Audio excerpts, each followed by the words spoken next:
Hello, this is Sassy77. I hope everyone is doing well. Welcome to my channel. I have so many new subscribers based off of the video I did. Standing in support of Star Wars Theory. It apparently, I recorded it maybe Tuesday or Wednesday, got it posted, and then all the drama started with Paul Tassi. So apparently YouTube has been pushing the video.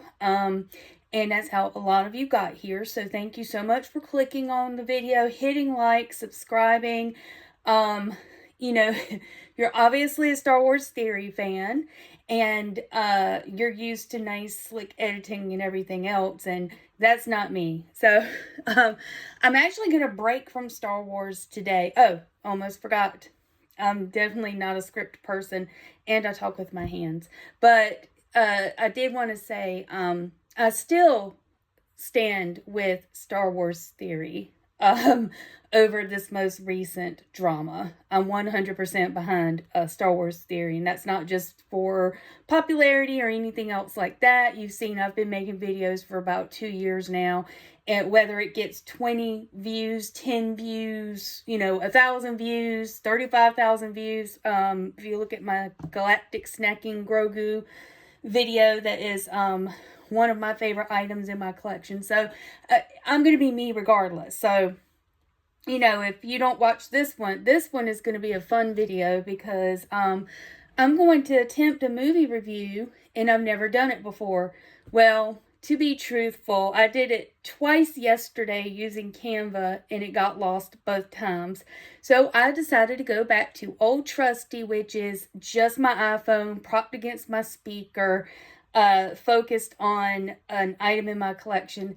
And this is the only Superman item I have in my collection. This was given to me by my brother-in-law. If you've seen some of my other videos, there was a few things that he gave me out of his collection, and this is one of them. My older brother, who has passed away 10 years ago, he had quite a Superman collection, and that is with his boys, with his sons, so wouldn't have it any other way. So this is just a piggy bank, Man of Steel piggy bank. Looked it up. It's, it's just a piggy bank. It's fine. It's no fancy thing or anything that's super important. But I did want to, I'm here to review Superman, the Christopher Reeve story that played in the theater on September 21st, which was 2 days ago. I'm recording this on the 23rd. I went to see it, and it's playing on the 25th in the theater.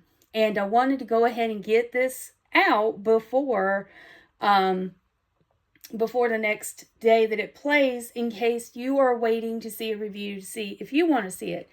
I haven't viewed anyone else's reviews. One thing I did do is when the trailer was first hitting, I did watch some reactions, and it was very emotional for a lot of men. I didn't see a lot of women reacting to it. And this is why I point this out, because of course everybody wants to say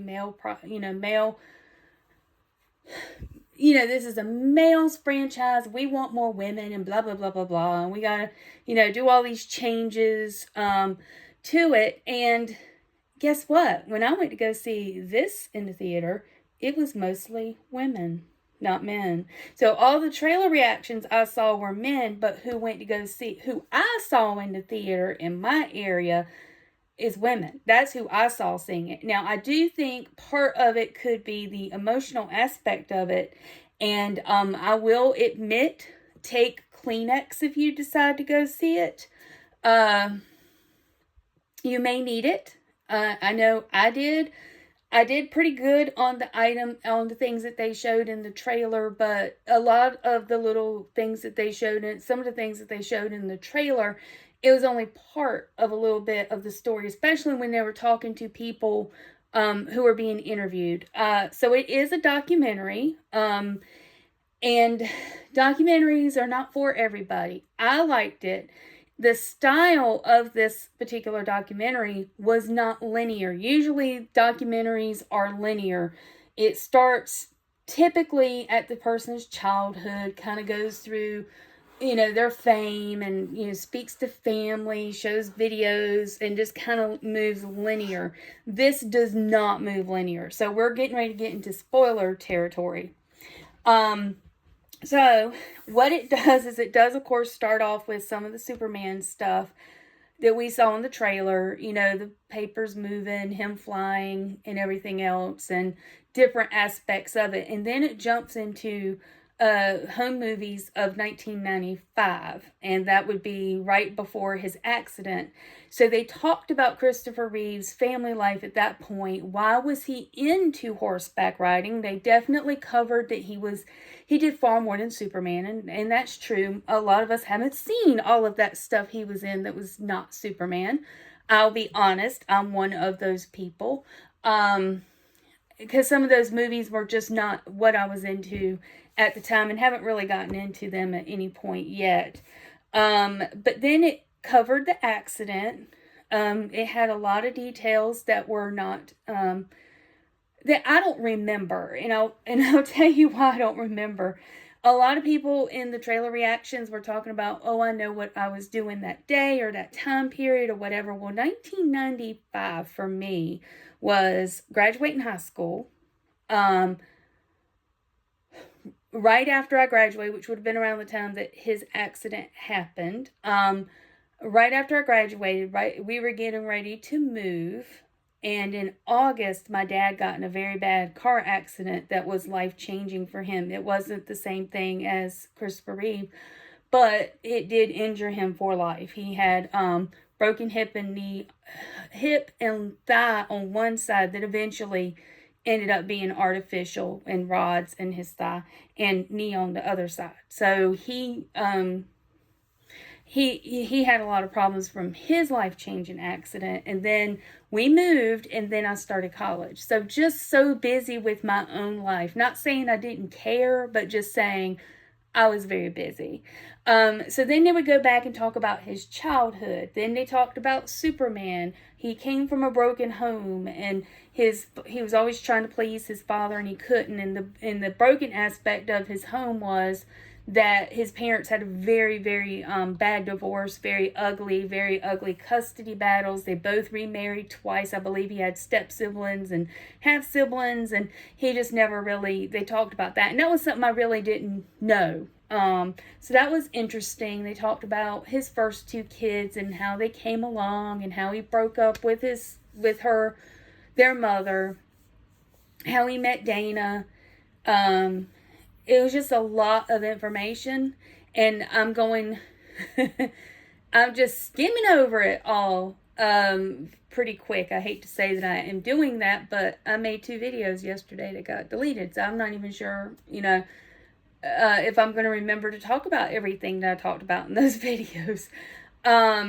And then, they really went into what his life was like.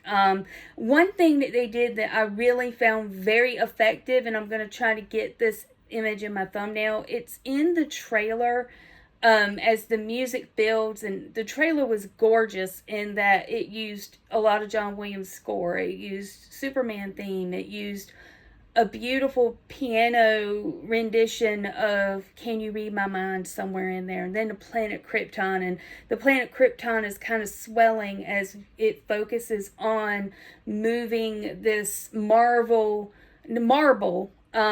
statue, CG whatever, however they accomplished that, but it was a marble statue of Christopher Reeve in the flying in his one of his flying positions, and they're kind of moving it, and it's clearly his quite handsome face.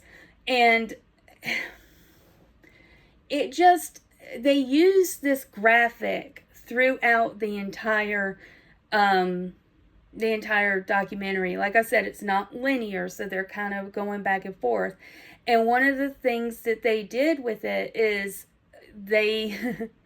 and it's I think it's art. I think it's very artistic that they take that figure, and when they start to talk about his accident and how the surgery that they did on him, that they didn't even know if he was going to survive. So they really talked in a lot of detail about that.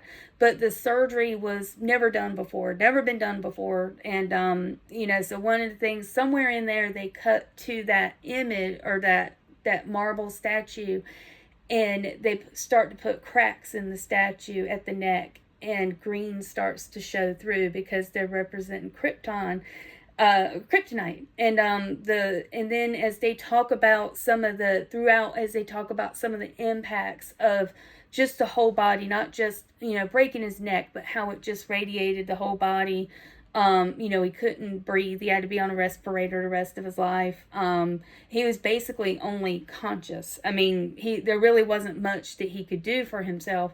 So they did a really good job, because as they talked about some of the impacts that it could be to his body, that it started at the neck and then it would just expand, and it was just crystals, just these kryptonite crystals, green crystals. And I thought that was a very, very good image. And a lot of times the coloring and the position that they would just move that figure through the clouds was very, very, very artistic. And I thought that was, some people may not like that. I liked it. And I'm not a big CGI fan, a big computer graphic fan, but I thought that it was done very, very well, because he talked about, they talked about in the trailer, and they'll have a little bit more, but, he had to decide what he was going to do. The trailer wasn't very clear that, like, he really had to decide, was he going to live on this respirator his whole life, or was he going to let himself go? And he was thinking about, clearly in the trailer, he was thinking about letting go.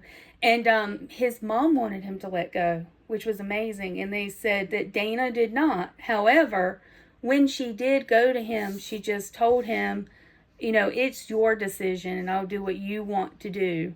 And then she said those beautiful words to him that made him want to live, which was, you're still you.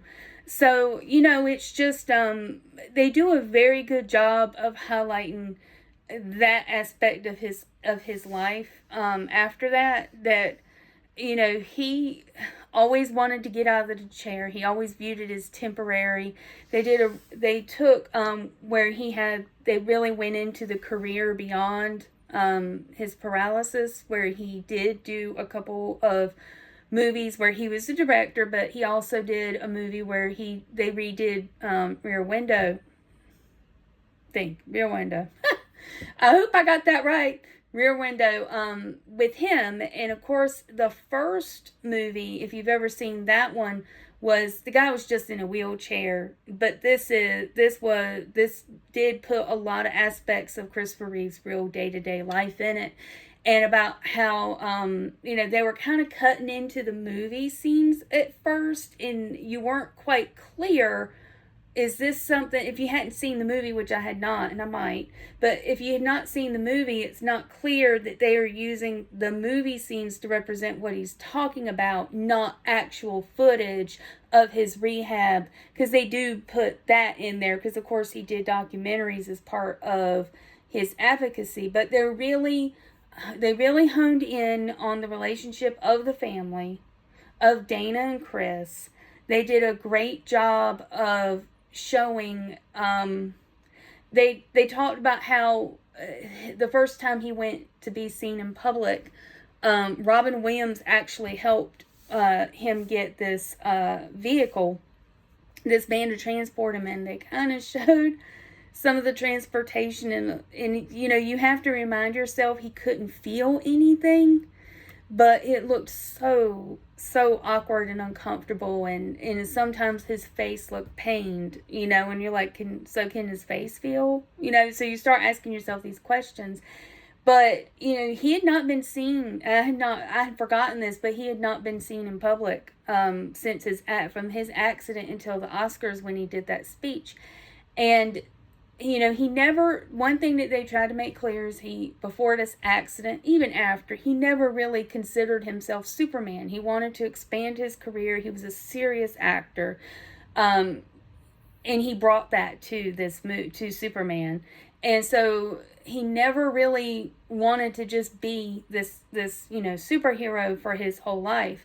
And one of the things he talked about is once he started doing speeches and started moving around more and went places, he would go into hotels and venues through the garage, through the kitchens and the janitorial areas, and how he would be greeted everyone would come to see him who worked there. And these would have been people he wouldn't have ever dealt with otherwise. And they said such encouraging things, and they called him their Superman. And I didn't think I'd get, that was probably the first time I had to take my glasses off, because I'm thinking that this is right, and correct me if I'm wrong, but I'm thinking that this is the time that they moved that statue representation in the clouds of him up in his heroic pose with red underneath him like the cape, because that's when he started to see himself as someone who could use his stature, his popularity, to try to make life better for other people in his position. Because they talked about one thing that they showed, an old interview with Dana where they were talking about his insurance. He had good insurance. They were grateful for good insurance because he needed 24-hour care, and it was going to tap out soon. It was going to max out, at 400,000. I think they said it was at that time $400,000 a year to keep him in, to be able to have him live at home. And Robin Williams was very key to that, helped him with a lot of the money.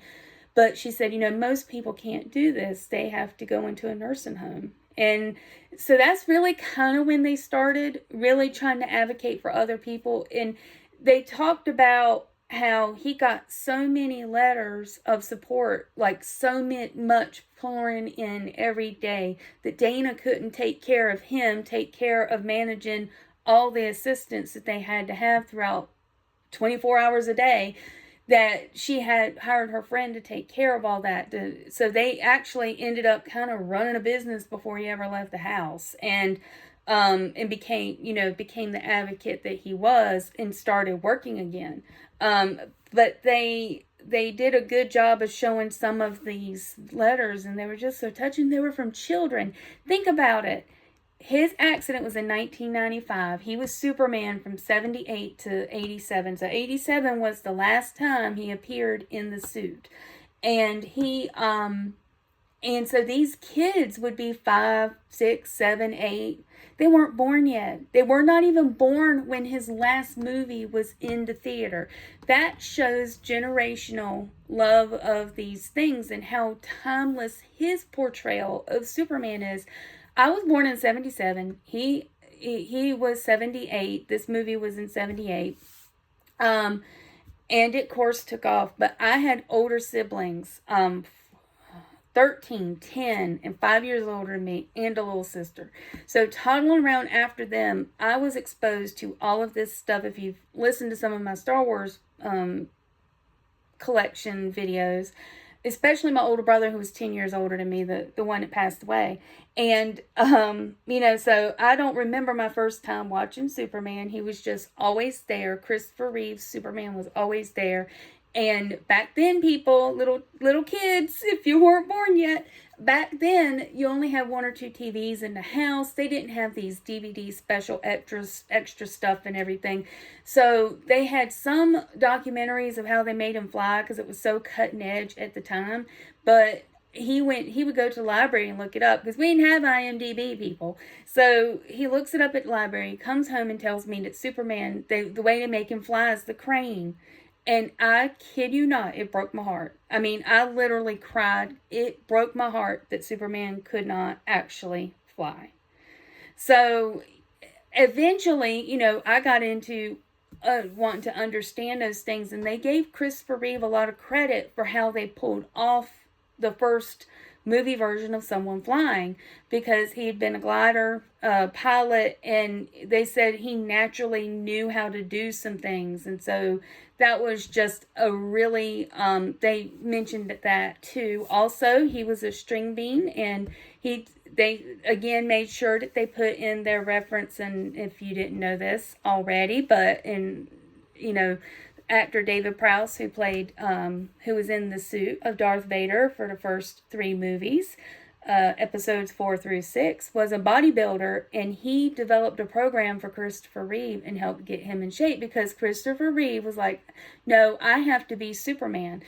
Ladies and gents, but especially the ladies, that is all him in that outfit. And gents too, maybe you might need to know this. I think some of these modern movie stars are trying to get CGI effects and the suit to do the work for them to make them look developed. No, he legit did it. And he was legitimately an outdoorsman and very much into physical activity. So they did cover a lot of that. They covered one thing that I don't think I mentioned in either one of mine. They cut at some point, I believe it's after they cover his passing and what caused him to pass. All the work he did between the time of his accident and the time of his passing, the stem cell research, they showed, they went back to the graphic, and instead of his body or his marble statue, they showed the cells because he was so much into stem cell research. And they covered something I had forgotten, which was he at first his foundation was all about paralysis and legislation to help. He didn't feel like the Disabilities Act really covered paralysis because it's so different, especially the respiratory paralysis. So he was really advocating for that, advocating for stem cell research and all of that. And he advocated that very nonpartisan. Even though he did speak at a DNC, he did approach it nonpartisan. He kind of got, tried to advocate with everyone. They interviewed the girl that he did his movie about, the Brooke Ellison story. I believe it got released right after he passed away. They talked with her. And he actually inspired her to use her voice to share what her life is like. That, she went to Harvard with her mom. Her mom went to Harvard with hers. Somebody who had the exact same disability that he had. One thing I did not remember is he did this controversial commercial for his research foundation in stem cell where they CGI'd him getting out of his wheelchair. And seeing that, for the first time in 20-something years. If I'd seen it before, it's been well over 20 years. I got a little emotional. Didn't have to take my glasses off, but I got a little emotional on that one. And so that was, because he never got to do that. He was so hopeful. He was working so hard, and his body just gave out. And it also caused a lot of backlash for him from people who say, oh, he's just trying to get out of his chair, and that's all he cares about. That's the only thing he's focusing on. And he was, I think they said, he was pretty upset because he's like, well, of course I want to get out. I'm trying to help everyone. And Dana got involved and said, yeah, but they have to have help now, getting places, doing things, getting to work. And so that's how she got on the board, and she was focusing on living with it, and he was focused on moving forward. And of course she would do it because she was the caretaker. So of course she would come from that aspect. So you learn so much about Dana and how instrumental she was, because I don't think if he had that support and his kids were very supportive, I just don't know what that would have been like for him.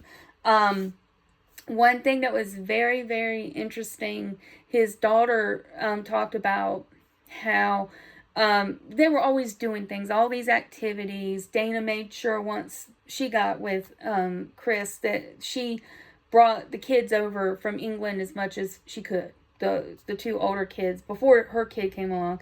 And they talked, she said that, yes, it was great that we did all these things, but once he had the accident and we spent so much more quality time, so much more time getting to know each other and loving each other. So I thought that was pretty beautiful, because I know that personally, I think it was a couple months before my dad passed away from cancer, and I can't remember if he was in his brief remission or if he was close to after his first treatment. He had it the third time. He had one round of treatment, and then he passed a month later after that first round of treatment.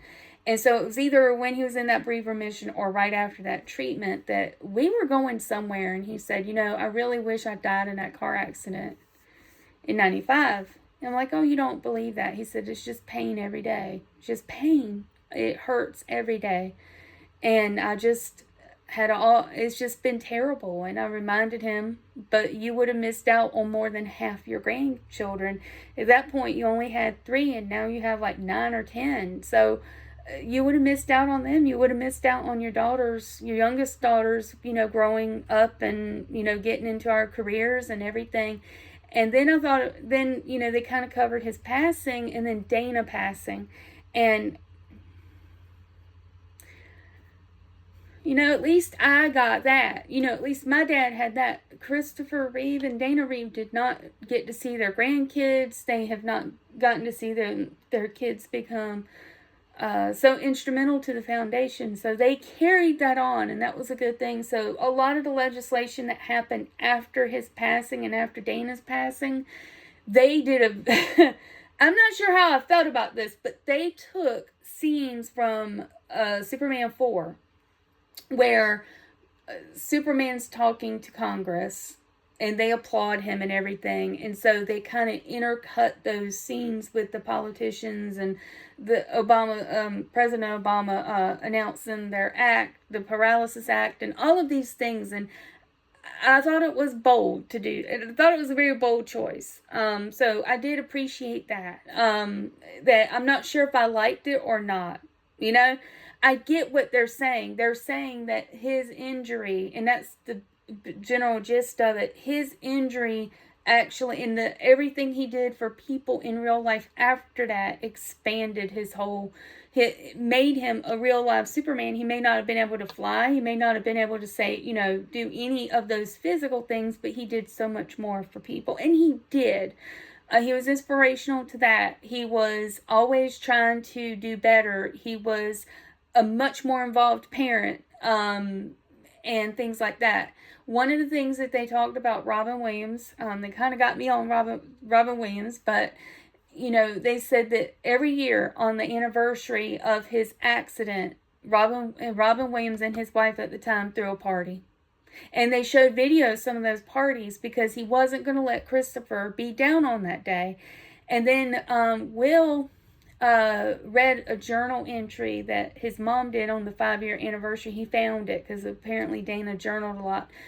That was pretty heartbreaking. You get it from her perspective. So my glasses came off then too. My glasses came off when they talked about that whole period of time for the 18 months, that they lost Christopher Reeve, a grandparent, which I think was on Will's side, probably on Dana's side, and Dana.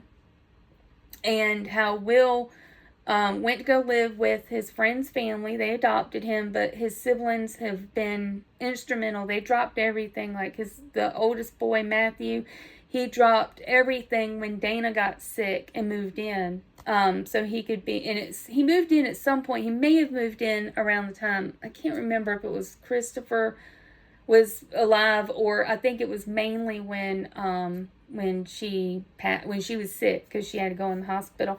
So it was just some interesting things. One thing Matthew said, and I promise I'm going to wrap this up. I see how long this is getting, but hey, look, these things mean so much to us because they've been a part of our childhood, and so I'm going to go into it. But one thing that I really appreciated Matthew talked about, he talked about his all-time favorite scene from Christopher Reeve's career, and his favorite scene is the one we describe on X all the time, is when Lois is in La La Land over Superman, and Clark comes in, and she goes to get her coat, and he takes off his glasses, and he stands straight up, and he goes, "Lois, I need to tell you," and then he chickens out and puts his glasses back on, hunches over, and becomes Clark.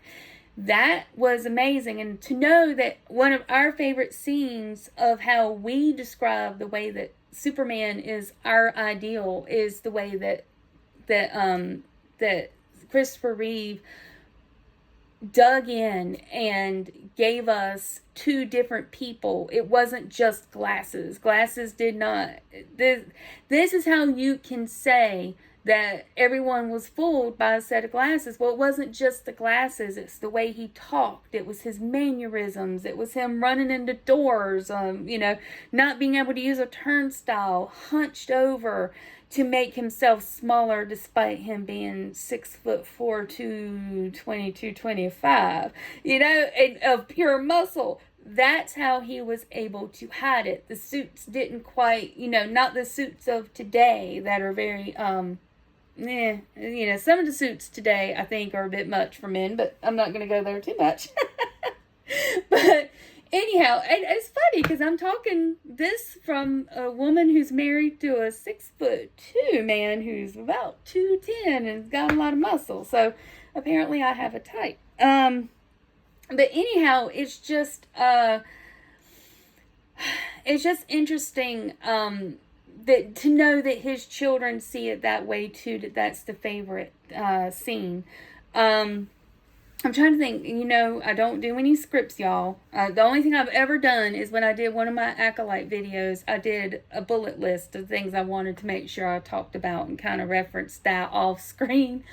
One thing that they did a very good job of is they ended the last image you see before the credits is Christopher Reeve at the very end of Superman 1 when he's flying around the world and he kind of turns his body straight and he tucks his arm and he puts his head up and he grins at the camera. And that's how they ended it. And I thought that was a beautiful ending. Very, very, very hopeful. We're missing hopeful in our entertainment. Do they only talk about the good stuff? No. They do talk about the negative aspects of his life, not just the broken home, but that for many years he couldn't commit. For a while he wasn't very faithful. He was not a very active father with the first 2 children, but that was really when his career was taken off. And again, he still did not want to commit. Commit was hard for him. So they didn't just gloss everything over. They were honest. The children were honest. The children were wonderful. As far as their interviews, that was some very deeply personal stuff, but I guess they feel like if it helps people, and I do feel like it was kind of for the fans. Now, it does not go political very much other than his advocacy, and they try to show it bipartisan, completely bipartisan, but it is definitely heavily slanted one side because he did speak at DNC once. He probably was a Democrat. You had Susan Sarandon use that awful word, toxic masculinity. I'm like, oh, I don't know if all the other women in the audience rolled our eyes, but come on. Oh, well, he could have played it as toxic masculinity, but he didn't. Like, did you have to say that? Ugh, but whatever. We know that if you've made it this far, you know how I feel about different things like that. I don't like being boxed as a particular type. And so that's just not the case at all. Nothing wrong with a man being masculine. And then you had Jeff Daniels. He was not shown in the trailer. You had John Kerry. He was not shown in the trailer. And Whoopi Goldberg was not shown in the trailer. And I get why they did that. Jeff Daniels, probably not, because he really was talking about the beginning of his career. His brother, his half-brother was in it. His mother was in it, which may have been archive footage, but his brother sounds just like him. One thing that was great, I'm so sorry I'm going so long, but one thing that was fantastic about this is his voiceovers. They actually have Christopher Reeve's voice talking about a lot of things like in the trailer, from his audiobooks and things like that. So that was nice. His brother sounds just like him. So a couple of times they'd have his brother talk, and then they'd like show his face. I'm like, oh, what's his brother talking? His brother looks a lot like him. So they did a really good job of that. I thought that was a nice touch. So he feels very present. There's interviews or speaking, Dana speaking, and so it feels, like their voices are very much in it, which is great. So if you don't if you like linear, this isn't for you. If you don't want to cry in a theater full of people, this isn't for you. If you want to go for the if you want to go to the big screen just to see him fly and everything, I don't think it's enough for that. I mean, I'm glad I saw it so I could review it kind of early-ish, but it's really, is it worth the price of a theater ticket? Because it's a documentary. That just depends on what your personal preference is. I'm glad I saw it. I don't know when they're going to release it to streaming. I think it was very well done. They kept it as non-political as they could. They showed the tragedy, but there was overall a message of hope, which is wonderful, because I think that a lot of people don't think about hope when they think about him, Superman. The man who portrayed Superman is being paralyzed. And let me add this one thing. Remember, he was in Smallville. Remember, he was recast. Well, I think even before. I think Lois and Clark, The New Adventures of Superman came out just before his accident. So recasting him was not a problem. Is he the example? I don't know if this is Christopher Reeve, but is Christopher Reeve the example of what Superman should be portrayed as? Yes. The only person I think I didn't watch Lois and Clark, but I have watched a little bit of, I know it's CW, a little bit of Superman and Lois, and I actually liked the first 2 seasons. I haven't seen season 3. I actually like that because I think that actor, despite the fact me not liking that he had brown eyes and 5 o'clock shadow all the time, I got over that because he does a great job, and we know that they all do. And I'm gesturing like this is Christopher Reeve, but I don't know that it is. I don't think it looks too much like him in the face. Anyhow, because this could be more in a comic. But anyhow, he does a very good job of the dichotomy of Clark and Superman. So that's what I think is good. Took me a while to grow into that Lois, but of course my favorite's always going to be Christopher Reeve and Margot Kidder and her crazy self. But again, I just, I thought it was a good thing. I think it's very hopeful. Again, if you don't like if you don't like non-linear documentaries, this is not one for you. I think that's the biggest takeaway.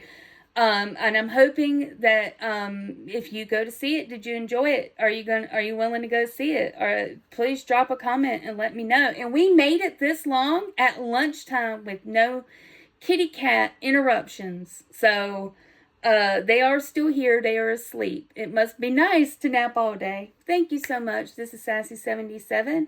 If you stay this long, thank you. Movie reviews may not be for me. But anyhow, thank you so much. Have a great evening. Bye.